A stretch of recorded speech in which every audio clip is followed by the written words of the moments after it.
kayo. Kayong mga nakaupo sa pwesto ngayon, nagalit kay Pangulong Duterte.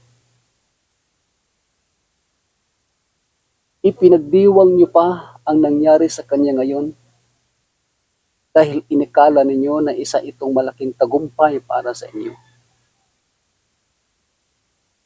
Ngunit huwag ninyong kalimutan.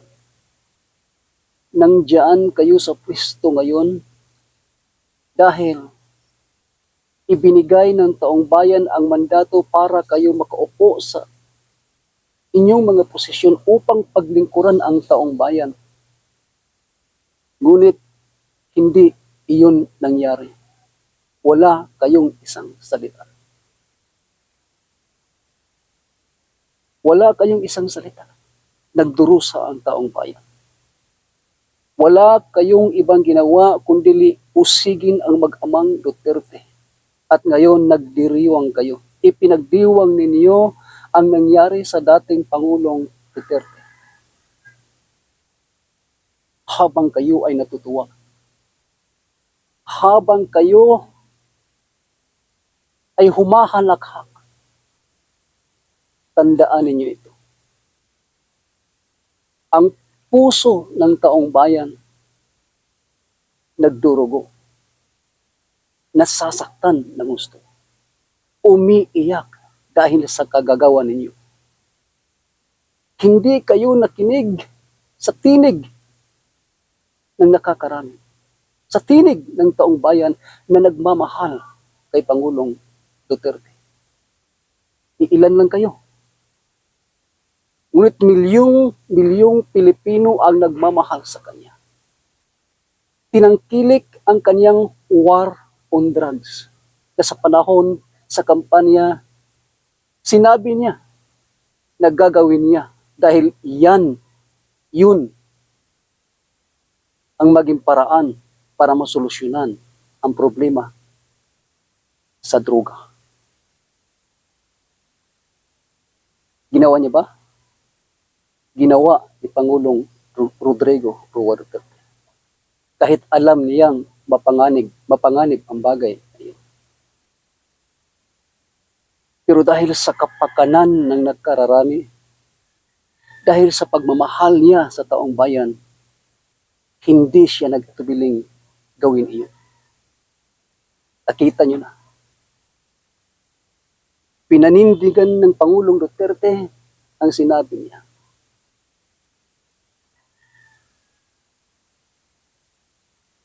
Aakuhin niyang lahat. Lahat ng resulta. Kahit may mga mali pa, inaako niya lahat.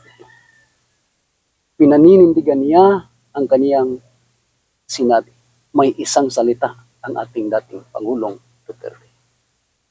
Ngunit kayo, humahalakhak ngayon. Natutuwa ngayon. Tandaan ninyo ito, nasasaktan ang taong bayan. Pinaiyak ninyo ng gusto ang taong bayan. Kinuha niyo pa ang Pangulong Duterte sa taong bayan. Tapos niyong nakawin, pagkatapos yung nakawin, ang kaba ng bayan.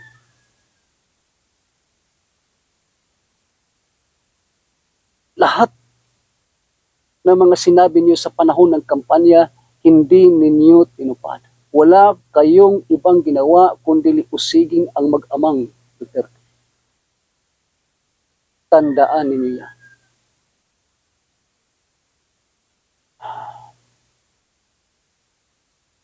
Ang taong bayan ang nagluklok sa inyo dahil pinagkatiwalaan kayo, dahil sa pinagsasabi ninyong wastong paglingkod, pero hindi ninyo ginawa ng tama. Hindi na nasunod ang batas sa Pilipinas.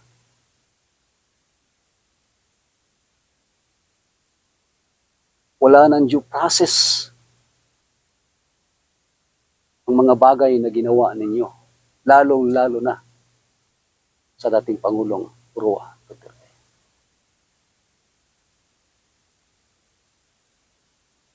Ngayon, makikita ninyo ang galit ng taong bayan. At nararamdaman nyo na ang galit ng taong bayan. Hindi natutulog ang Diyos. Lahat nakikita ng Diyos.